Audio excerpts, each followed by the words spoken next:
रहू कमाए गईले 4 दिन में गी भाग के अइले।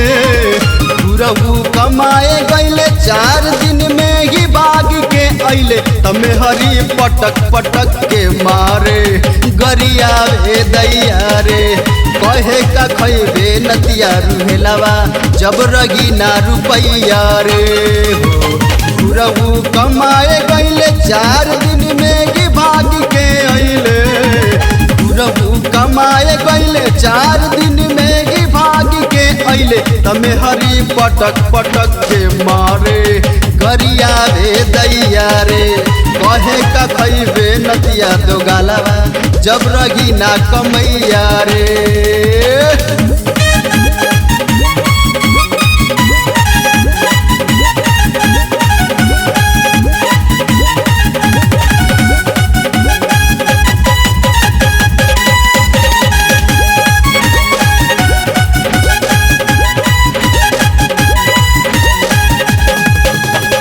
लागल नौकरी छोड़ के घुरहू घरे भाग के अइले हो। जुआ खेले ले दारू पिए ले पी पी के कहीं पिटैले हो।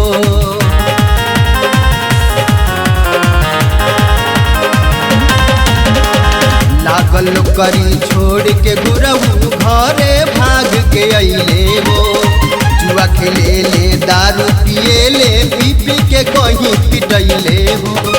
घर में नून न तरकारी न एको पैया रे। घर में नून न तरकारी बापी अकड़ सैया रे। तमे हरी पटक पटक के मारे गरिया रे दैया रे। कहे का खैबे नतिया रुहेलावा जब रगी ना रुपैया रे हो।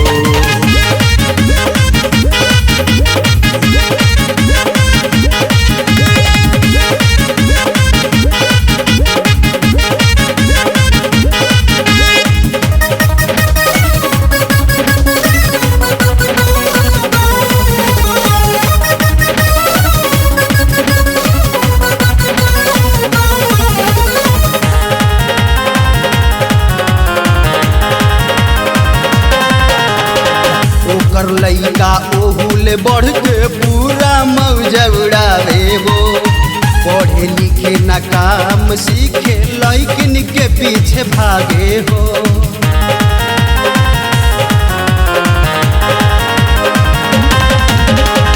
ओकर लइका ओहुले बढ़ के पूरा मौज उड़ावे हो।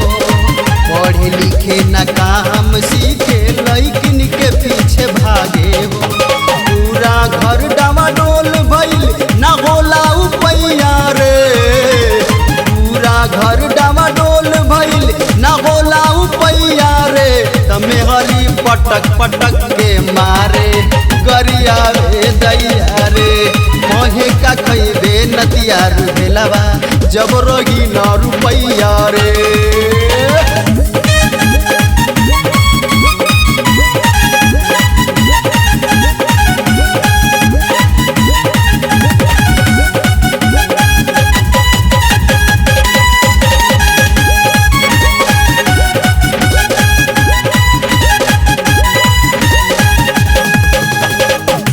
हरी के करम फूटल ऐसन घर में आई के। बापो एकर गलती कैले शादी से रचाई के।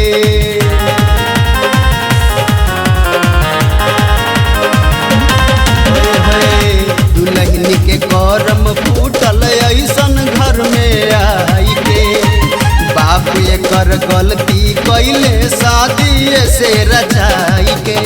साहिल बाबू समझावा कुछ कराऊ पैया रे।